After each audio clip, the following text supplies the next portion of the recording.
welcome to the new video of Gati Education. And this video is on software engineering and we are on the topic evolutionary process models. So till now we have already classified the types of process models, and according to the tag name of the process model we have discussed few of the process models, that is linear, incremental, and now we are going to understand evolutionary process models. So as we have already discussed that evolutionary process model is further bifurcated into spiral model, prototype model and component based development.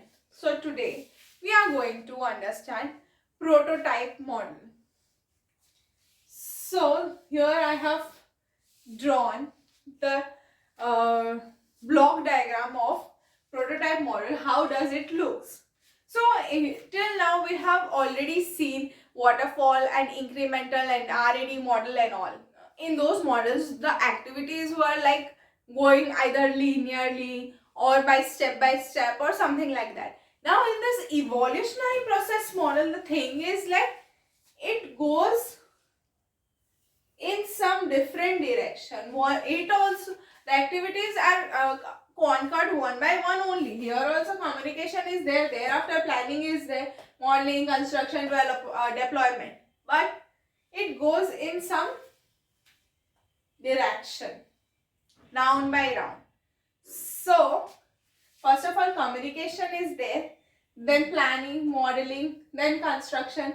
All these 5 things and activities, I believe it is very clear to you people because of the other previous process models, right? What happens while communication we have already discussed. The planning part, modeling part, construction and deployment, that also we have already discussed. Now what we need to understand about this model right now is how it works. So it works in some rotational manner, that is after communication planning is there, after planning modeling is there, then construction and then deployment. But after deployment the process does not stop like other process models we have learned till today. This goes in rotation. Why this arrow is there? Why it is there in the rotation? Because here feedback is given by the user or the customer, client, whatever name you say, that person gives the feedback, and then on that feedback again we work upon the system again. So it goes in the rotational manner. But why it is in rotational manner? Why we need to use prototype process model?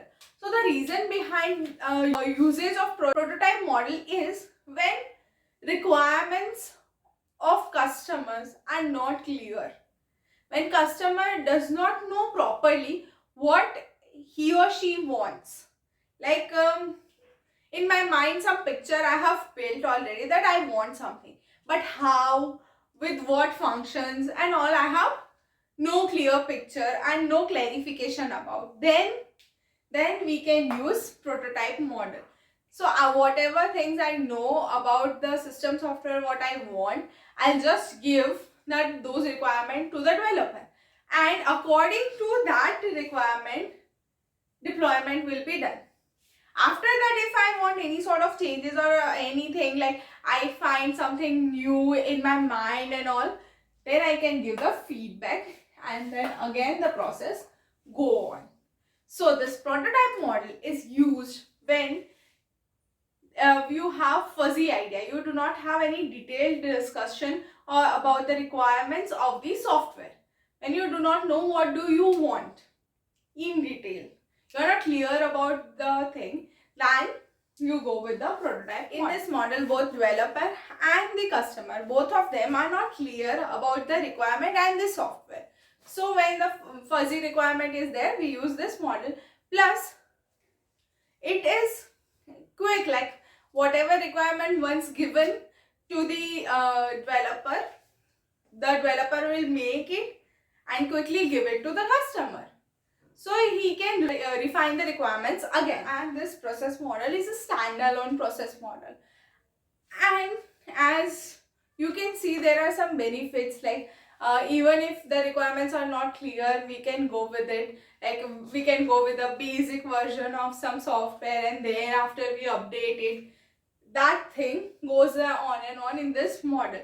So efficiency is the biggest issue in this model. The developer or the customer, both of them cannot say the system be efficient or not. Like the efficiency of the system won't be defined by the developer too, because it may vary. You cannot give a number of efficiency rate. It is that. So as this, according to me, this is good. Like, and in rotation manner everything goes on, right? So according to me, it is good. It goes in rotation manner. So it is beneficial in some cases when your mind is not stable with the requirements. But again, coin has two sides. It is beneficial. Along with that, it has some drawbacks. Drawbacks such as the first version of the product will be basic. It will be only the it will be basic version of the product, obviously, because the requirements were not clear and whatever requirements we got, we just deployed it. First version will be the basic version of the product. Another biggest drawback of this system is quality. The quality of the software. Sometimes what happens is, again and again feedback is given. Again and again you need to go through the whole process. At that time, what happens is, developer may compromise with the quality of the software. That may happen. Because again and again, if one stuff is going on, then quality of the software is on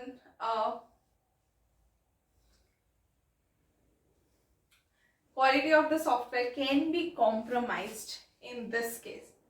So these are some of the drawbacks which we can see in prototyping model. Rather than that, prototyping model is, I believe, a good one.